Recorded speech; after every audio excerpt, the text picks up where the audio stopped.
He thought he had escaped his past, until two mysterious children appeared in his clearing, holding a secret that could destroy everything. In the Wild West, silence can kill, and trust can be deadly. What happens next will shatter his world forever. Where did you watch this video? Tell us in the comments, and subscribe for more unforgettable stories. The first time I saw them, I thought I was losing my mind. Two children, standing at the edge of the clearing, watching me with eyes that did not belong to children at all. They weren't afraid of me, though most people were. They weren't even curious. It felt like they had been waiting for me. And when you've lived alone as long as I have, when you've buried your past under layers of silence and axe strokes, you don't expect anyone, least of all children, to be waiting for you. My axe froze mid-swing that morning. The blade caught the light, trembling in the air, before I lowered it. For years, nothing had ever stopped me. Not the storms that split trees in half, not the wolves that prowled close at night, not even the memories that sometimes clawed their way up through the dark. I had one rule: chop until sundown. Never speak, never trust, never remember. But the day those two appeared, the rule broke. They couldn't have been older than 8. A boy and a girl, twins by the look of them. Their clothes were torn to rags, their skin streaked with dirt and something that might have been dried tears. Yet the thing that unsettled me most wasn't their condition. It was what they carried. Between them hung a leather pouch, both of their hands gripping it tight, as though it was the only thing keeping them alive. I should have turned my back. I should have swung the axe and gone on with my day. But when I looked at them, something shifted in my chest, something I hadn't felt in years. Recognition. As if they weren't strangers at all. And then the girl spoke. Not like a child, not with a timid voice asking for food or water. No. She spoke like someone who had known me all her life. "We know what you did." Her words hit me harder than any axe ever could. I dropped the blade, felt the earth shake beneath its weight. I opened my mouth to deny it, to tell them I had never seen them before, never harmed anyone's father, but my throat closed. Because the truth was, I wasn't sure. For 3 years, I had trained myself to forget, to bury one night in particular under layers of silence. A night near the creek. A struggle. A man's voice breaking the air. My own hands around a throat. The boy's gaze cut into me, sharp as flint. He whispered something that made my scar burn as if freshly made. The man with the mark on his neck. "You drowned him." My hand flew to my throat before I could stop it, tracing the thin white scar that ran from ear to collarbone. For years I had told myself it came from a falling branch. For years I had lied. But the way those children looked at me, the way their eyes gleamed with bitter satisfaction, told me they knew the truth I had buried. That was the moment I realized. My past wasn't done with me. And those children, they weren't lost. They had come here for me. The silence in the clearing was unbearable. The two small figures stood still at the edge of the woods, their eyes locked on the man who had stopped mid-swing. For the first time in 3 years, Malachi Brooks's axe didn't fall. The rule was simple: swing until sundown. But the rules had never accounted for this. He tightened his grip on the worn wooden handle, forcing himself to breathe slowly. His pulse hammered in his temples, and his jaw clenched until his teeth ached. The figures didn't move, didn't speak, didn't blink. Just shadows of children, yet something in the way they stood made the air heavy, suffocating. Malachi spoke, his voice low and unused, cracking like an old hinge. "Who sent you?" No answer. A breeze stirred the clearing, carrying with it the faint smell of pine and wet soil. The figures shifted slightly, like a mirage rippling in the heat.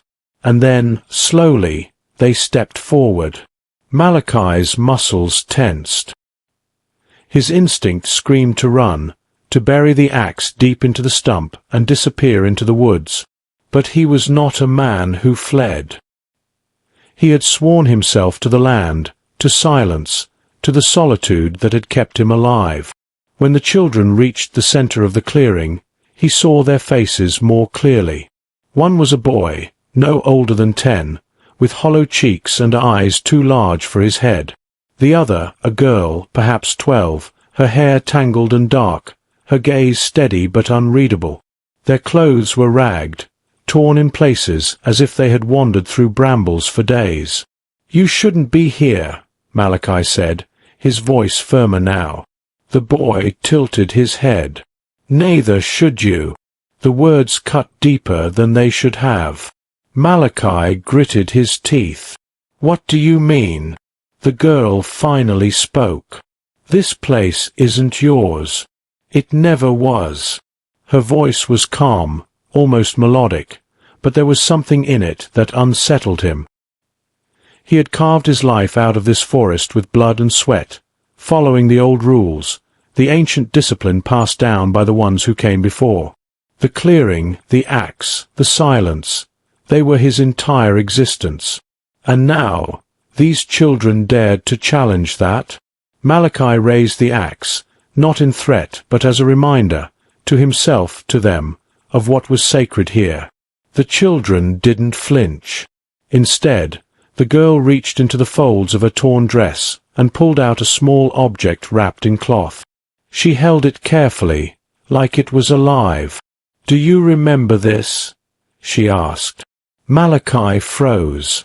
The bundle was unwrapped, revealing a stone, smooth and black, etched with markings that glowed faintly in the dusk. Symbols he had sworn never to see again. His breath caught in his throat. It was impossible.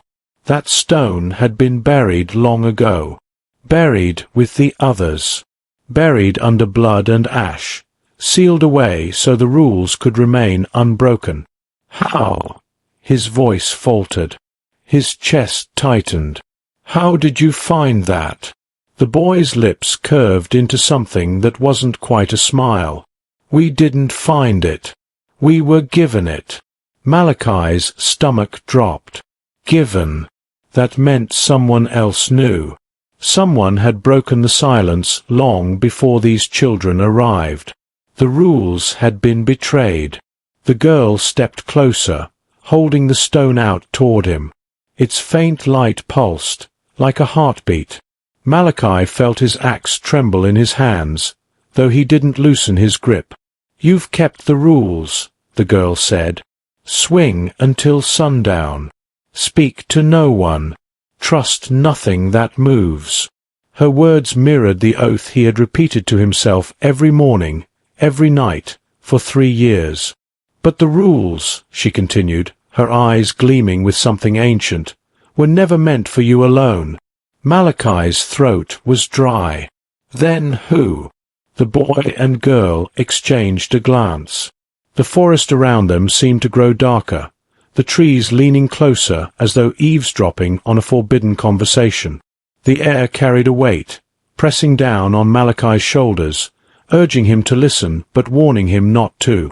The boy's answer was a whisper, yet it carried through the clearing like thunder. "For all of us." Malachi staggered back a step. His world, built on certainty and ritual, was cracking. The axe in his hand no longer felt like a tool, but a relic of something he barely understood. The girl closed her hands around the stone once more, dimming its glow. "You don't have much time. The silence is breaking." Her words left him colder than any winter storm. "What do you want from me?" Malachi asked, though he already dreaded the answer.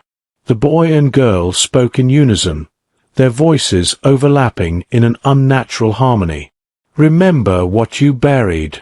Malachi's heart pounded. Images he had tried to erase clawed back into his mind, faces twisted in fear, fire licking through the forest, the echo of screams swallowed by the night. The pact. The punishment. The burial. He had buried more than the stone. He had buried the truth. The children turned and began walking toward the tree-line, their small frames melting into the shadows. "Wait!" Malachi called, his voice desperate, breaking the silence he had sworn to keep. They didn't stop. As their forms disappeared into the woods, the girl's final words drifted back to him, soft but undeniable. "Swing until sundown, Malachi. After that, everything changes." The clearing was empty again. But Malachi knew he wasn't alone. Not anymore. And for the first time in 3 years, he wasn't sure if the rules would save him, or destroy him. The clearing was no longer silent. The stillness that had once wrapped Malachi like a shield now felt fragile, ready to shatter at the slightest sound. He stood frozen, the axe still hovering near the wood, as if gravity itself refused to pull it down. The two small figures hadn't moved. They stood at the edge of the tree-line, staring at him with wide, unblinking eyes. For the first time in years, Malachi's heart stumbled over its own rhythm. He had lived by the rules carved into his memory. Swing until sundown. Speak to no one. Trust nothing that moves. But what stood before him were children, or at least they seemed to be.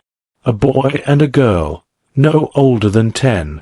Their faces were pale, their clothes ragged, and yet there was something unearthly about them, something that made the air heavier. He swallowed hard.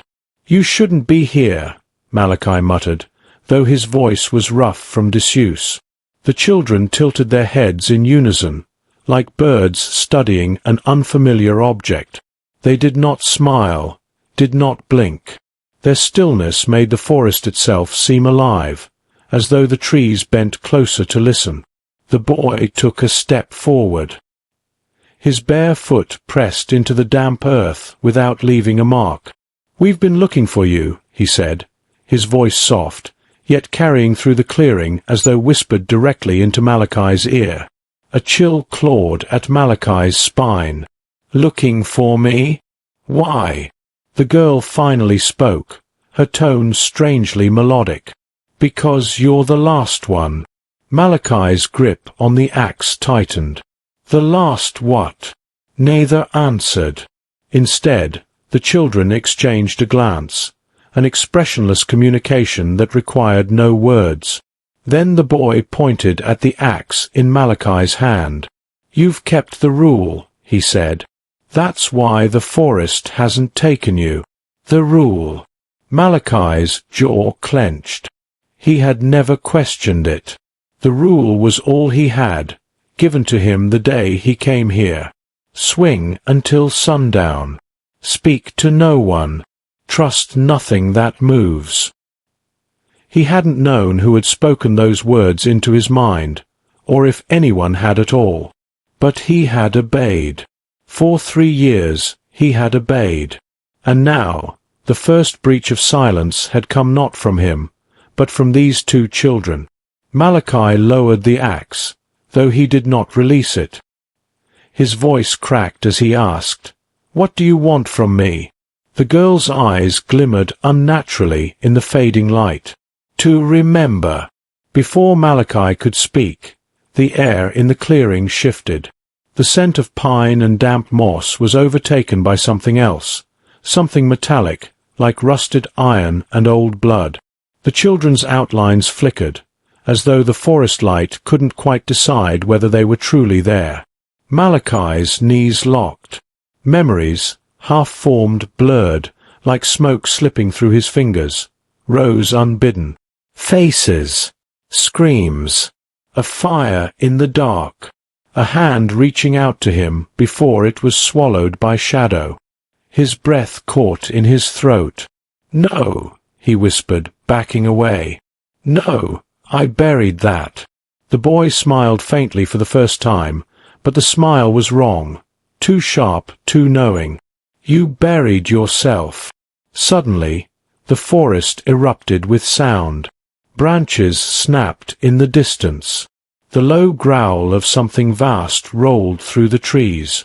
The ground seemed to tremble beneath Malachi's boots. He turned sharply, raising the axe, ready to face whatever came. But when he looked back, the children were gone. Only the echo of their words remained. "You're the last one." Malachi staggered back to the cabin at the edge of the clearing.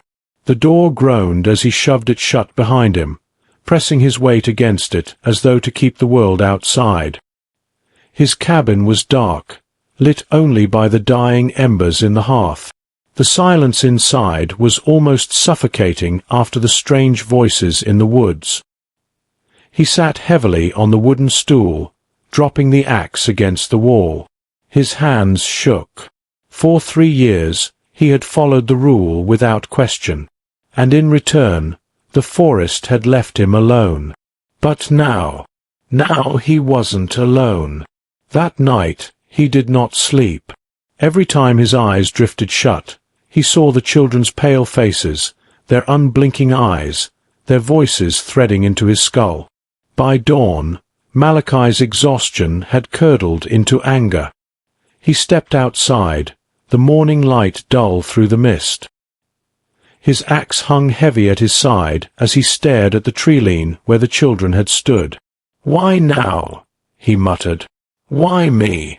The forest offered no answer, but the wind carried with it a whisper that wasn't the children's voice this time, but his own from a memory long buried. "Swing until sundown. Speak to no one. Trust nothing that moves." And beneath it, faint and broken, another voice. "You'll forget, until it's time to remember." Malachi's hands trembled. His pulse raced. For the first time in 3 years, he realized that maybe the rule hadn't been to keep him safe. Maybe it had been to keep him blind. The night descended like a curtain of ash.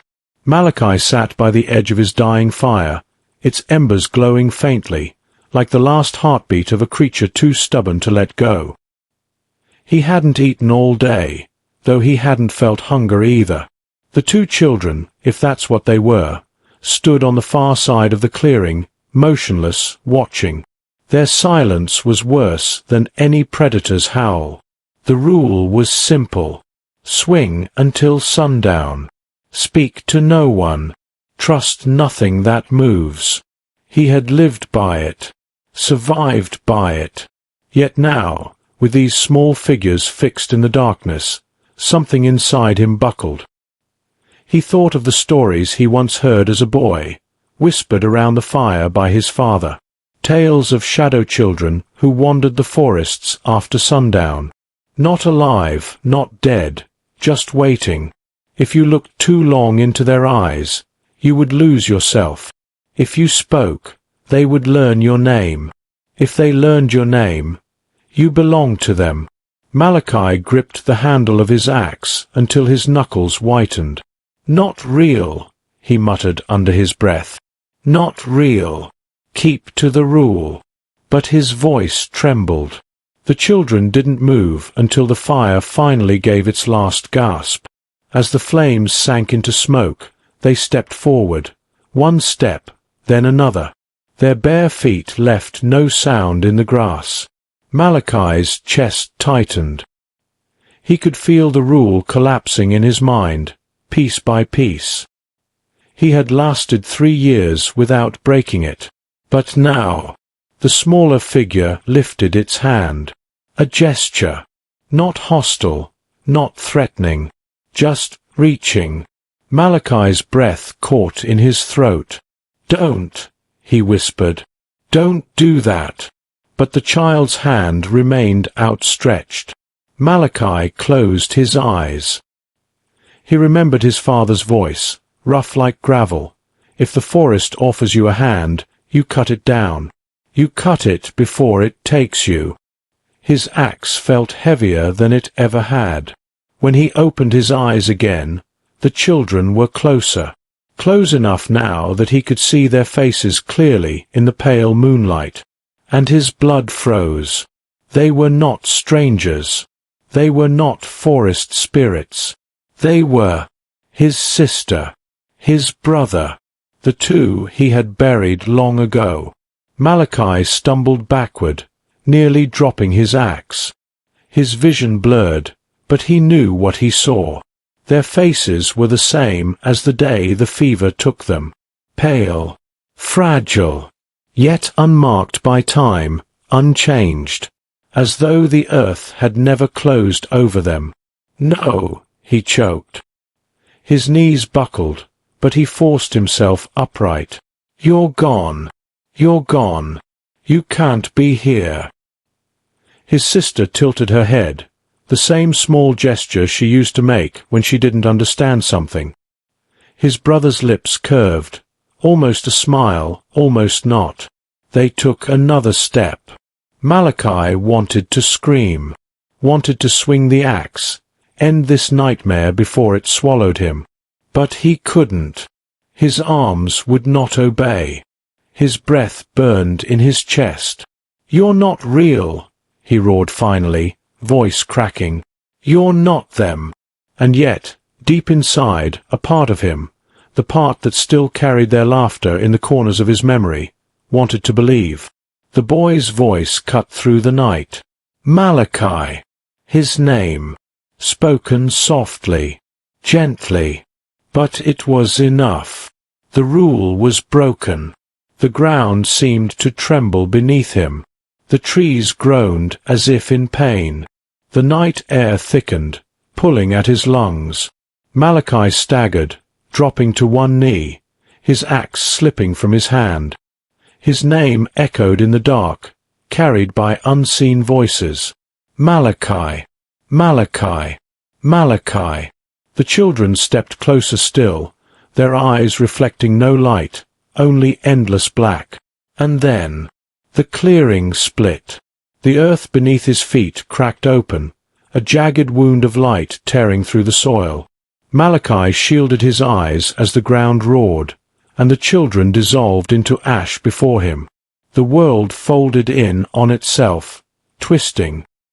His cabin, his axe, even the trees bent like shadows against fire.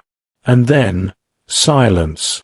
When Malachi dared to open his eyes, he was no longer in the clearing. He stood in a corridor. Stone walls stretched on either side, torches burning low in iron sconces.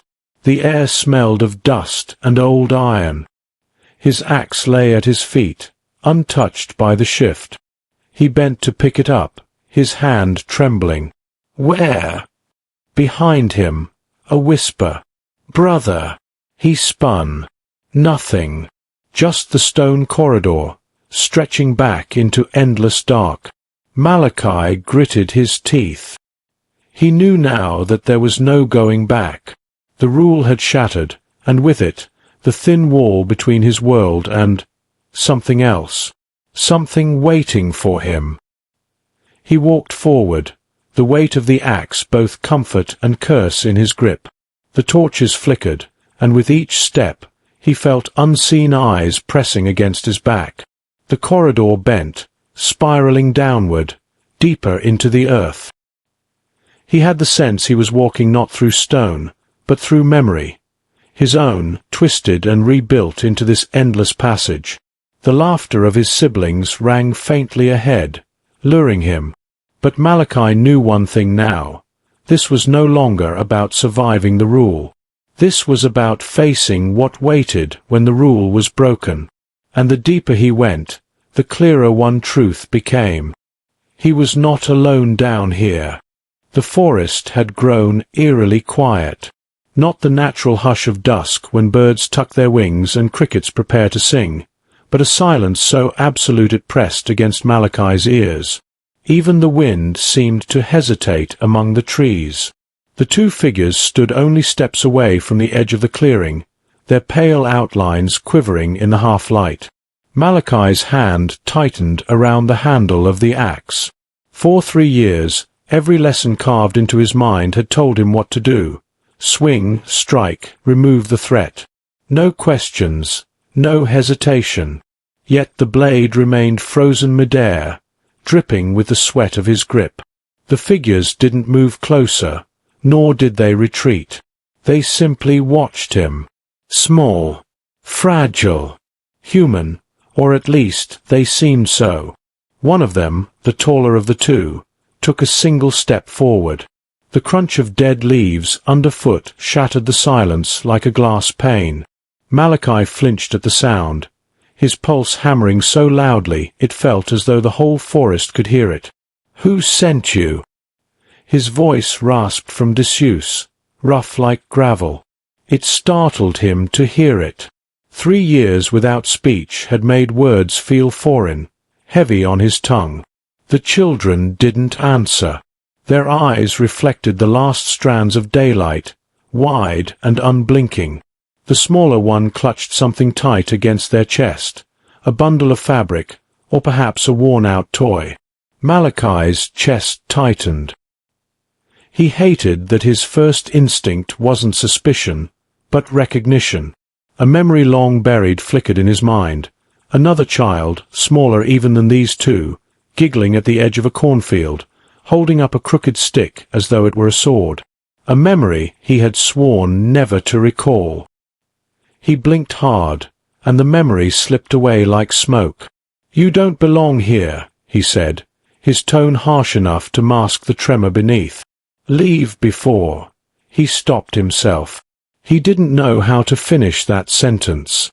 Before what? Before I remember I am not a monster? Before I break the rule and pay the price? The taller child finally spoke, their voice brittle but steady. We don't have anywhere else." The axe felt heavier in Malachi's hands. His rule was clear: trust nothing that moved.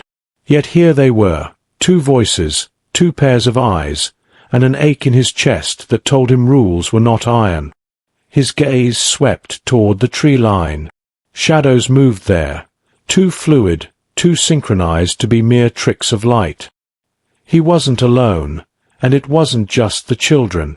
Malachi lowered the axe, just slightly, enough for the children to breathe, but not enough to loosen his guard.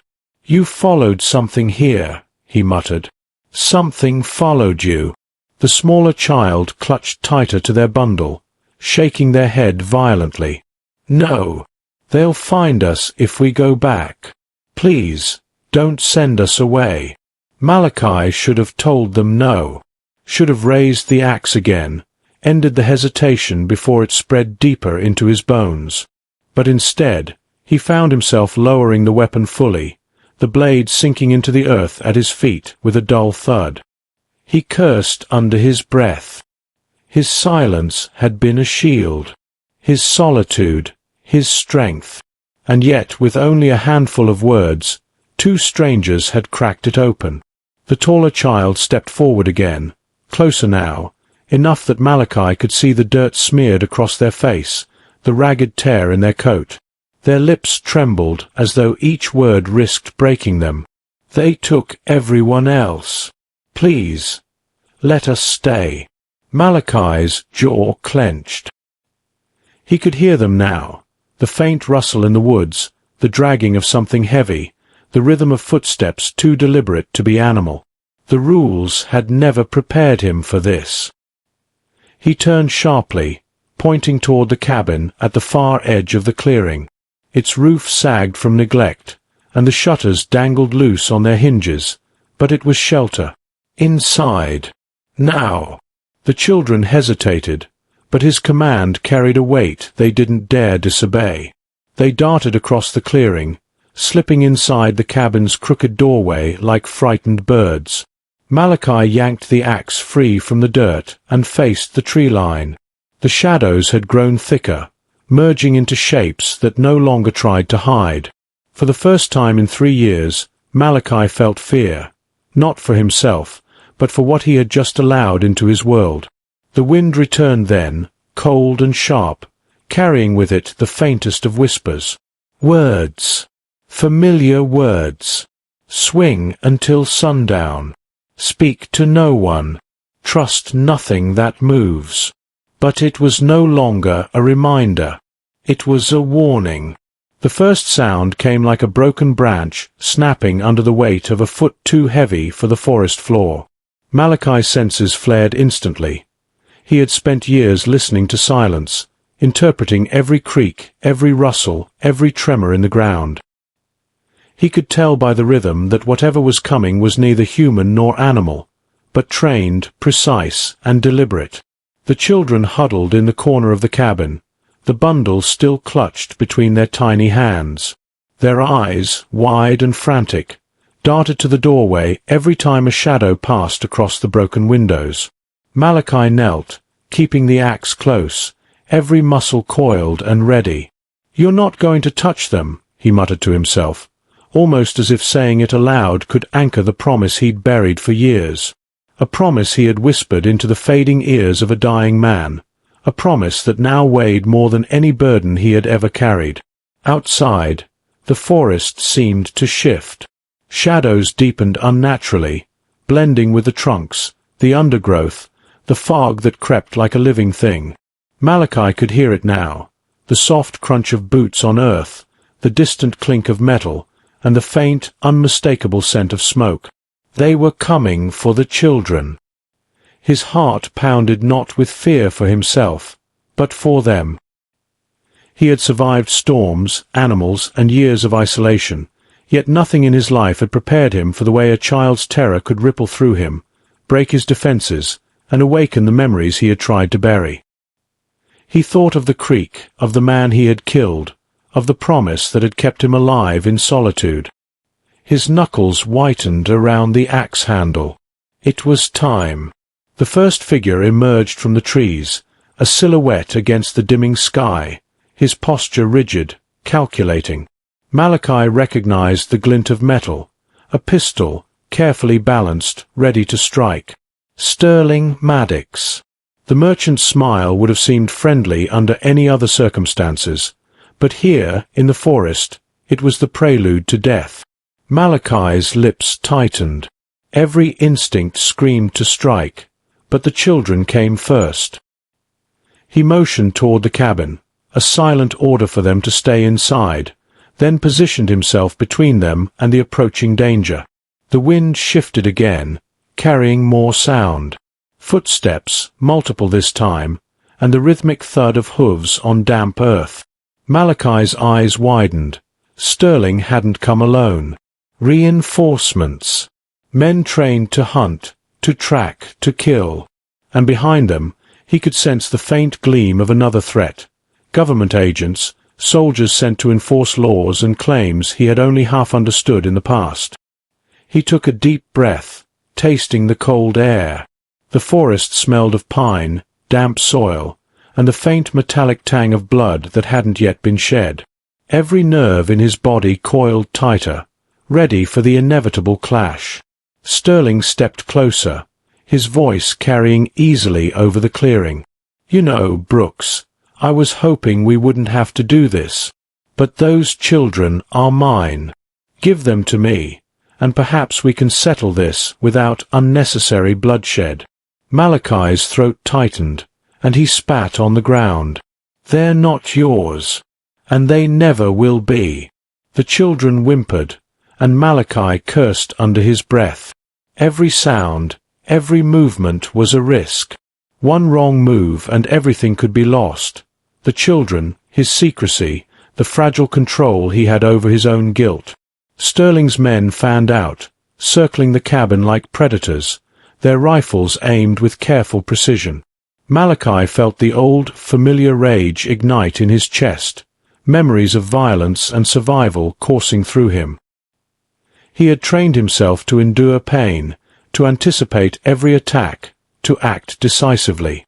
The first man reached for the cabin door. Malachi swung. The axe moved with impossible speed, catching the intruder across the shoulder, sending him sprawling into the underbrush. The forest erupted in chaos. Shouts, splintering wood, the sharp report of a gunshot. Malachi pivoted, blocking another approach, his massive hands finding leverage on the intruder's arm, twisting with calculated force. He wasn't just fighting for survival anymore. He was fighting for a promise, for the memory of a dying man who had trusted him beyond all reason. A shadow fell across the doorway. Malachi's gaze snapped upward, and he saw the children. Their faces pale but determined, their eyes no longer pleading but resolute. They were not helpless, not entirely. They had learned something in the moments of fear, something that would give them strength. He couldn't protect them forever with brute force alone. Strategy, cunning, the forest itself. He would use everything he had learned in solitude. Sterling and his men were meticulous, predictable, and now he knew their movements before they even made them. Hours passed in a blur of strikes, dodges, and whispered commands to the children. By nightfall, the clearing was littered with groaning men, their authority challenged and broken. Malachi stood in the center, chest heaving, axe still slick with the evidence of his skill and fury. But Sterling remained, bloodied, cornered, yet still defiant. Malachi's eyes met his across the clearing. In that moment, the weight of memory, the burden of promise, and the unyielding responsibility for two children crystallized into clarity. He would not fail. Not now. Not ever again. The children, sensing the shift, moved closer. No words were exchanged. They didn't need to. Together, they were a force Sterling had underestimated. A guardian and those under his protection, bound by unspoken trust and the urgency of survival. Malachi's past, the years of isolation, the ghosts of men he had killed and promises he had kept, all converged in that forest clearing. And as Sterling's defiance wavered, the first inkling of resolution began to shine through the dark canopy overhead. The battle was not yet over. But Malachi knew one truth above all else. Nothing, not even the past he had buried, would take these children from him. By the time the forest had swallowed the last light of the sun, Malachi could feel the tension in the air like a living entity, pressing down on him, whispering of danger, of the consequences that had been set into motion years ago, but were only now coming due. Sterling Maddox had retreated, cornered but unbroken, his eyes burning with the kind of calculated fury that only a man who believed himself untouchable could possess. The children huddled closer, their small hands gripping the leather pouch between them like a lifeline. Though they had survived the first assault, their wide eyes reflected the stark realization that the fight was far from over. Malachi knelt beside them, placing his massive hands over theirs. The warmth of their touch, fragile yet unwavering, was grounding. It reminded him of the promise he had whispered into the night so many years ago, a promise to protect, no matter the cost. "What are you hiding?" he muttered under his breath, glancing down at the pouch. He could sense its weight, not in pounds, but in the power it seemed to radiate. The leather itself seemed ordinary, but the bundle inside carried more danger than any weapon he had ever faced. Malachi had learned long ago that appearances were never to be trusted in the wilderness, and nothing about this situation seemed simple. The forest whispered around him. The wind carried the faint sound of movement, deliberate, disciplined. Sterling's reinforcements were regrouping, no doubt planning the next strike. Malachi rose slowly, scanning the undergrowth, calculating distances, predicting movements. Each shadow could be an enemy, each rustle a trap. But he had learned to see the forest as an extension of himself, to let it guide his senses. Tonight, it would be their ally. The first sign came when the pouch trembled slightly. The children's grip tightened, and Malachi understood. Whatever was inside was reacting to something beyond the ordinary. His mind raced, piecing together fragments of overheard conversations, the tension in Sterling's approach, and the stories whispered among traders in the valleys. The pouch contained a map, a location, a secret worth more than gold, more than power. And everyone who had ever wanted it would stop at nothing. A snapping branch drew his attention to the east.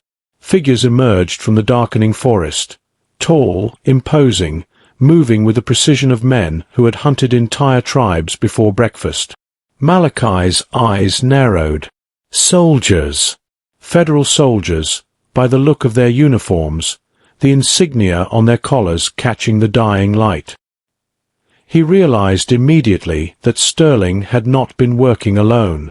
The operation, the pursuit, the assault, it was all part of a larger design, one that threatened to engulf them all. He positioned himself between the children and the soldiers, the axe held ready, though he knew brute force alone would not win this battle. Strategy, patience, and the element of surprise would be critical. The children's eyes met his, silently asking for guidance, for reassurance. Malachi swallowed the knot in his throat and let the years of solitude, training, and hard-won experience coalesce into a single, sharp clarity. The first soldier stepped forward, hand resting on a pistol. "Step aside," he said, his voice authoritative but edged with uncertainty. "The children are under federal protection now. Stand down, and no one gets hurt." Malachi's laugh was low, bitter. "You think they are yours to protect? You know nothing of their history, nothing of what they carry." His voice carried across the clearing, firm, unyielding. "Back away, or you'll learn the forest has its own rules." Sterling moved behind the soldiers, smirking as though he had orchestrated the perfect trap. "You still don't understand, Brooks," he said, voice dripping with venom. "Those children, the pouch, they are mine. Everything that belongs to me is mine, and I will take it, by law or by force." Malachi's mind raced. Years of hiding, surviving, remembering, all coalesced into one single realization. He couldn't allow Sterling, or anyone, to take the children. They were not just wards, not just carriers of secrets. They were living reminders of promises, sacrifices, and duties long buried but now demanding action. The first soldier advanced. Malachi moved faster than humanly possible, intercepting him before the pistol could be drawn. A scuffle ensued, violent and precise. He twisted, blocked, countered, every movement calculated to protect, to defend, to survive. Another soldier lunged from behind, and Malachi spun, his axe connecting with wood and bone, sending the man sprawling. The children watched. Terror and awe mingled in their expressions. Suddenly, a flare of light cut across the clearing, a torch held high by someone moving through the trees. Malachi recognized the figure instantly. Iona running bare. Her presence shifted the balance, her expression fierce, commanding, imbued with the authority of someone who had known loss, betrayal, and survival in equal measure. Behind her, more warriors emerged, silent, disciplined, formidable. The forest seemed to bend around them, shadows lengthening, the night itself conspiring in their favor. Sterling's smile faltered as Iona stepped forward. "You underestimated the forest," she said quietly, voice carrying the weight of generations.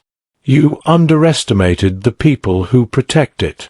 Malachi took a deep breath, chest rising and falling with the cold night air.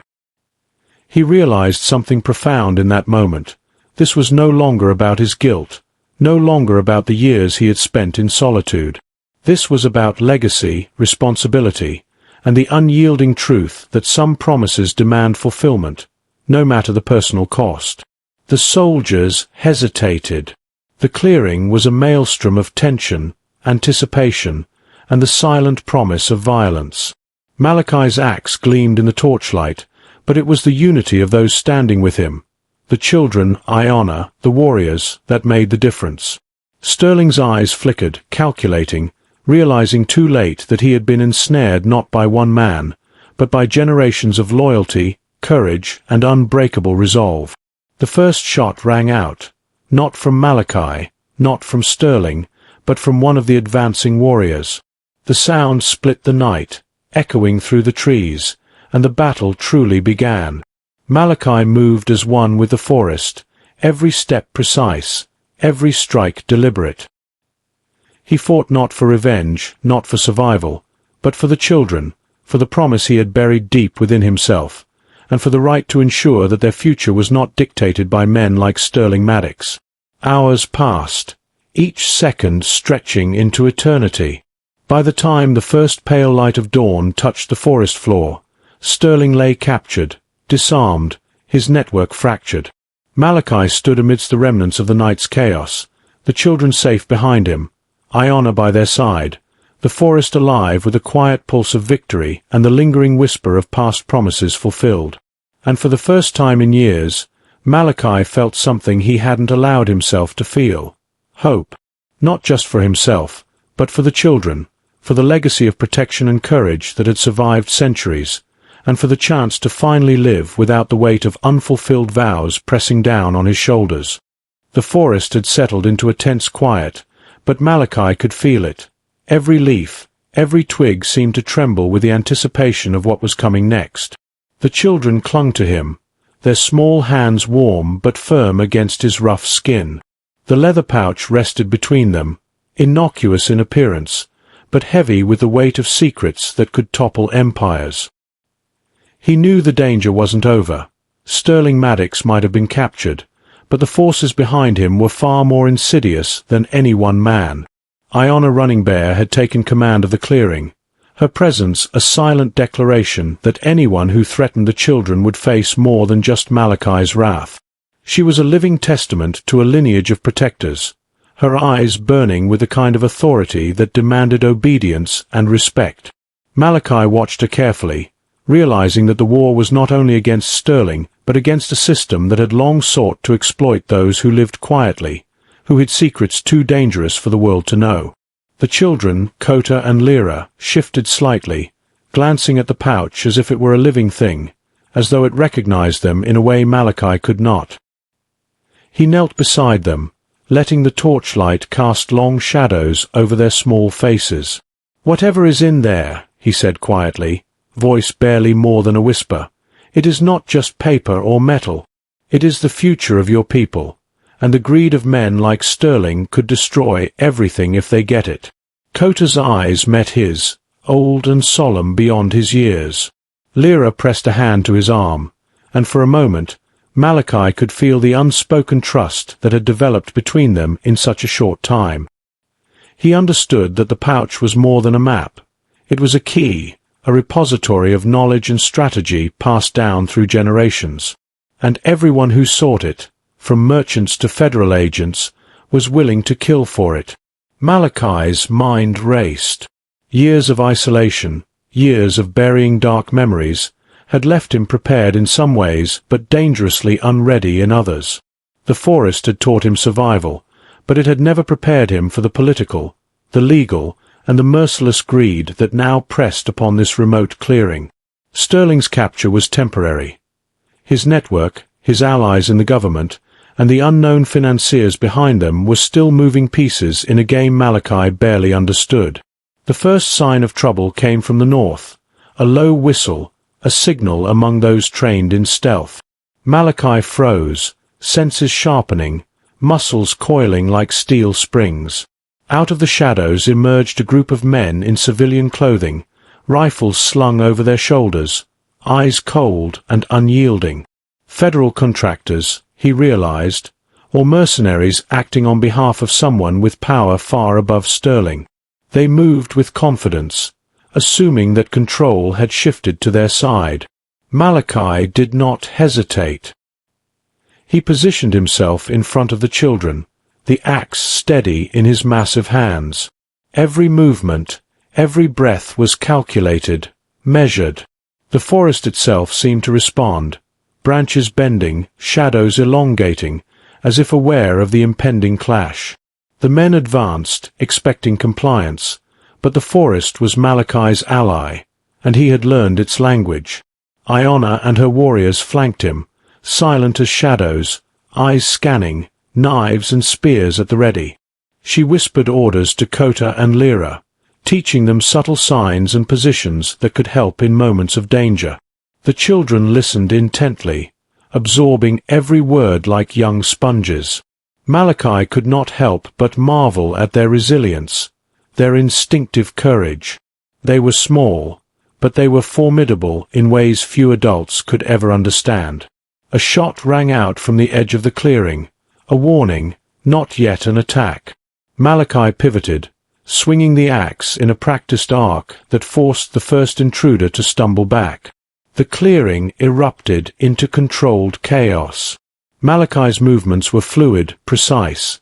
Years of chopping would have honed not just his strength, but his coordination, reflexes, and understanding of leverage.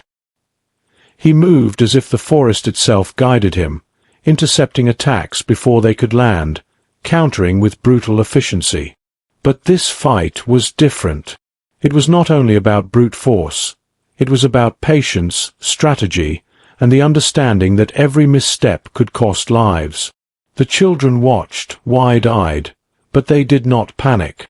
They had been taught to survive, to trust, to endure.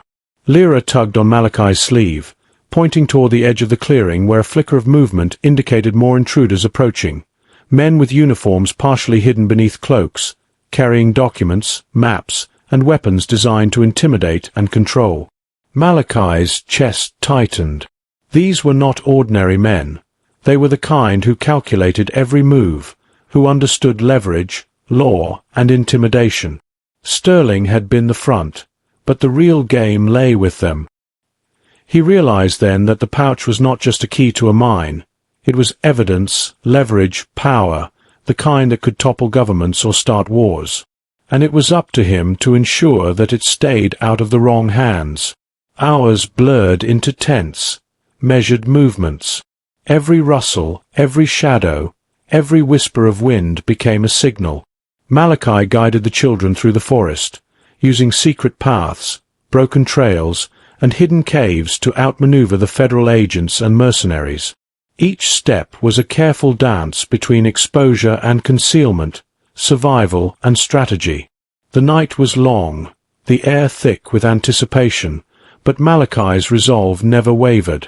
Finally, as the first light of dawn filtered through the trees, the clearing fell into a fragile calm. The federal men had been forced back, Sterling was under constant watch, and the children remained safe, for now. But Malachi knew this was only the beginning. The world beyond the forest would not forget the secrets held in that leather pouch, nor would the forces that desired it relent. He knelt beside Kota and Lyra, whispering words of encouragement. "You have survived this night, but the fight is not over. There will be more men, more threats. But we will face them together.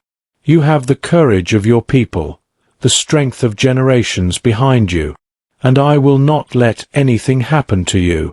The children nodded, trust shining in their eyes.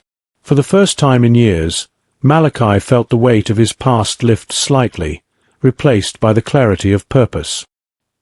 He realized that protecting them was no longer about guilt or penance.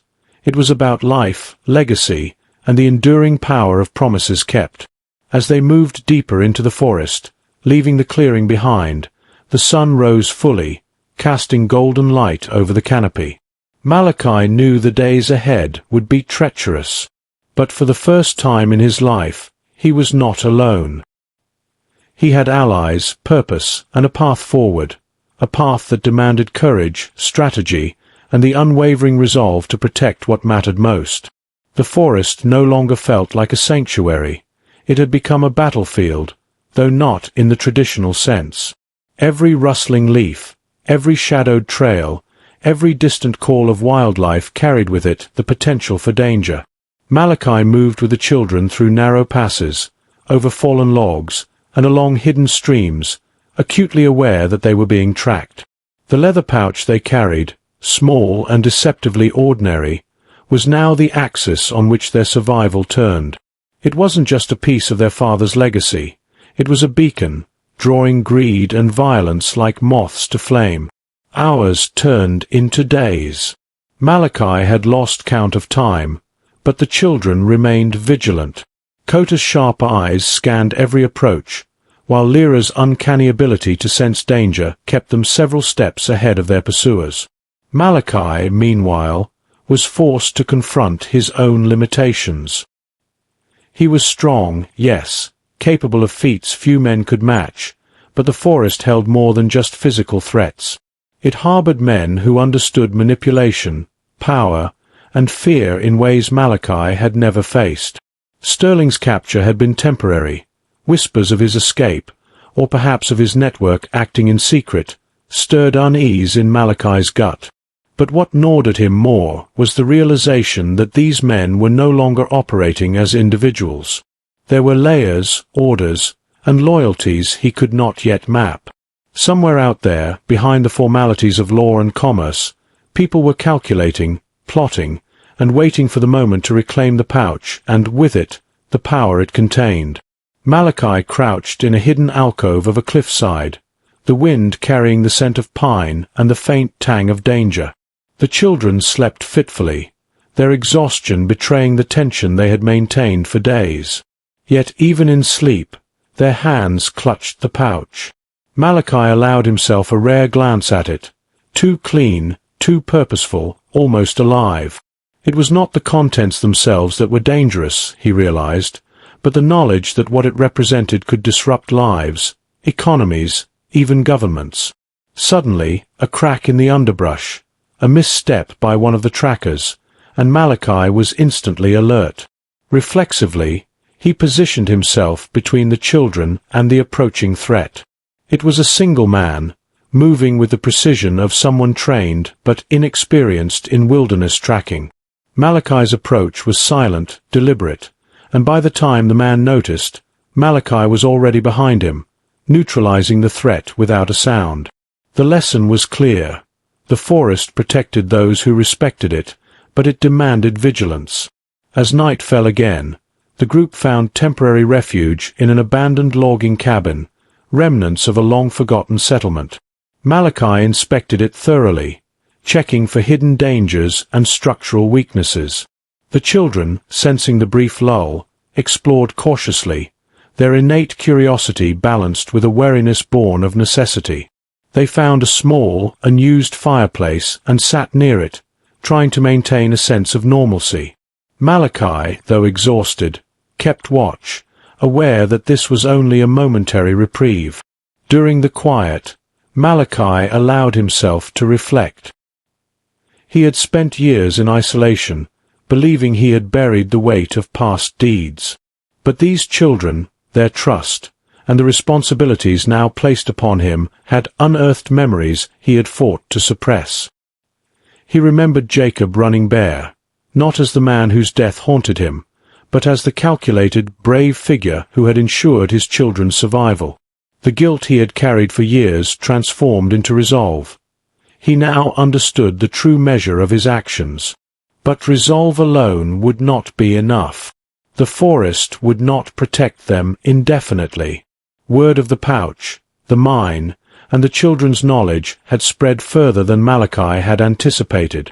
By dawn, scouts would have reported their movements, and the pressures of powerful men would begin to manifest in overt threats. Sterling's allies were patient. They understood leverage, patience, and manipulation. Malachi knew that confronting them directly would be suicidal. The only path forward was strategy, cunning, and the unbreakable bond forming between him and the children. In the early hours, Malachi trained the children in subtle defense techniques, how to move silently, signal danger without sound, and use the forest as a weapon. Kota absorbed everything with intense focus, Lyra with quiet determination. Malachi realized that he was doing more than protecting them. He was preparing them to survive a world that would not hesitate to exploit their innocence and courage. The next day, as the sun crept over the horizon, a new sound reached them, the faint rumble of wheels over rough terrain. Federal trucks, he realized, and they were coming closer than expected. Malachi's heart tightened. They had underestimated the intelligence and reach of those hunting them. The pouch was no longer simply a treasure. It was the epicenter of a conflict that could consume the entire forest and all who dwelled within it. He ushered the children into the shadows of a dense thicket, scanning the approaches. Men in dark uniforms emerged from the tree line, rifles in hand, expressions devoid of hesitation or mercy. Malachi's breath slowed, his mind mapping every escape route, every possible obstacle. It was no longer about defending a cabin or a trail. It was about survival, strategy, and ensuring that the knowledge carried in that small leather pouch did not fall into the hands of those who would use it to destroy life, legacy, and freedom. Hours passed in tense silence. Malachi, the children, and the forest itself seemed to breathe as one, a living organism aware of the danger. He could feel the movements of men even before he saw them. Footsteps, snapping twigs, whispers carried by the wind. And then, the first confrontation. A scout misjudged the terrain, a foot landing in a tangle of roots, and Malachi knew the moment of action had arrived. The clearing erupted into controlled chaos. Malachi moved with preternatural precision, intercepting threats before they could strike. Kota and Lyra followed, shadows of their protector, using learned instincts and the forest itself to counter the advance. Men fell back, disoriented, unprepared for the seamless combination of human skill and natural advantage. By dusk, the intruders had been repelled temporarily, but Malachi knew this was only the beginning. The pouch, the children, and the forest were now inextricably linked to a larger conflict, one that would soon demand the ultimate sacrifices. And Malachi, carrying the burden of promises made and lives protected, realized that the coming days would test not just strength and skill, but the very essence of loyalty, morality, and survival. The forest was alive with tension, every shadow a potential threat. Malachi crouched behind a thick oak, Kota and Lyra pressed close to him, their small hands trembling slightly yet firm around the leather pouch. The federal trucks had halted on a distant ridge, their engines rumbling like distant thunder. He could see men moving with purpose, scanning the trees, rifles ready, orders clear in their rigid movements.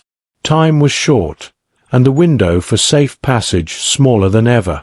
Malachi whispered to the children, guiding them to a narrow ravine overgrown with brambles and vines.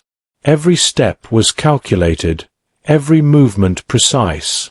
The ground was uneven, the air filled with the scent of wet earth and pine, and Malachi's ears caught the faintest creaks, the approach of men who thought they had the advantage. He had taught the children to listen, to read the forest like a living map, and now those lessons were the difference between life and death. As they descended, Malachi's mind raced, reconstructing the events that had led them here, years of isolation, the dark memories of Jacob Running Bear's final moments, Sterling's merciless pursuit, and the relentless pressure of federal forces. Yet amid this chaos, he felt the weight of his promise, an invisible chain binding him to these children. They were more than a responsibility. They were a testament to the choices he had made and the justice he had served in secrecy. From above, a scout's whistle pierced the quiet. Malachi froze, instinctively shielding the children. A single rifle cracked, bullets whistling past, embedding in tree trunks and scattering leaves like shrapnel. Adrenaline surged, but there was no panic, only focus, honed over years of solitude and survival. He guided the children deeper into the ravine, using its twists and hidden bends to confuse their pursuers. Hours stretched into a tense chase, the sun slipping lower in the sky. The children began to understand the rhythm of survival, moving almost instinctively, mimicking Malachi's silent efficiency. Every step, every breath, was part of a strategy, a careful dance between predator and prey. They reached a narrow ledge overlooking a roaring river below, a natural barrier that even the most determined pursuers would hesitate to cross. Malachi scanned the terrain, formulating a plan that relied on timing, courage, and a deep understanding of the forest's hidden strengths. With Kota and Lyra following his lead, Malachi initiated the final maneuver. Rocks and branches shifted subtly, creating distractions and false trails. Shadows danced across the ravine walls as the pursuers moved cautiously, unsure of the terrain. Then, with precise timing, Malachi triggered a controlled collapse of a small embankment, sending a cascade of stones crashing down. Men scrambled, rifles clattering, their lines broken. The forest seemed to roar with his defiance, the air thick with tension and the metallic scent of fear. Finally, at the riverbank, the children's eyes reflected both relief and awe. Malachi had led them to safety, for now, but he knew this was only the penultimate step. Sterling's network and the federal authorities would regroup. The pouch's secrets were far too valuable to remain hidden, and Malachi understood that protecting it required not just strength, but wisdom, courage, and an unbreakable commitment to his promise. In that fleeting moment of calm, the sun setting over the forest, Malachi allowed himself to feel something he hadn't in years: hope. The children, weary yet resilient, looked to him not just for guidance, but for protection, and he knew that every danger he faced was worth it if they survived. The final confrontation was imminent, but he was ready. Whatever came next, he would face it with the same resolve, the same determination, and the same unyielding loyalty that had carried him through a lifetime of shadows and solitude. The forest held its breath as Malachi, Kota, and Lyra emerged onto a small plateau, the river roaring behind them like a guardian. Ahead, the terrain opened into a wide clearing bathed in the fading golden light of sunset. The distant clatter of boots and murmured orders told him their pursuers were regrouping, but he felt an unshakable calm. Every muscle, every instinct honed over years of solitude, was focused. He had a plan, and the forest itself seemed to bend to his strategy. Malachi's eyes scanned the clearing and caught sight of Sterling and a small contingent of armed men, cautiously advancing. Their movements were precise, but there was hesitation, an uncertainty that Malachi recognized instantly. He had been hunted before, and the forest had always been his ally. Now, it would be their shield, their weapon. He moved the children behind a cluster of large boulders and whispered instructions that were barely audible, but each word carried weight, each movement deliberate. The children mimicked him perfectly, shadows within shadows, learning quickly that survival wasn't just about hiding, it was about understanding, anticipating, and acting. Then came the moment Sterling stepped forward, eyes blazing with greed and frustration. "Give me the pouch, Brooks. You know what's inside. Don't make this harder than it has to be." His voice was confident, but Malachi saw through it. The man's arrogance was fragile. Malachi's hands tightened around the leather pouch. "You've already lost," he said, his voice low and steady. "Whatever you think you control, it's gone. The secrets you want cannot be taken." Sterling's face twisted, rage flaring.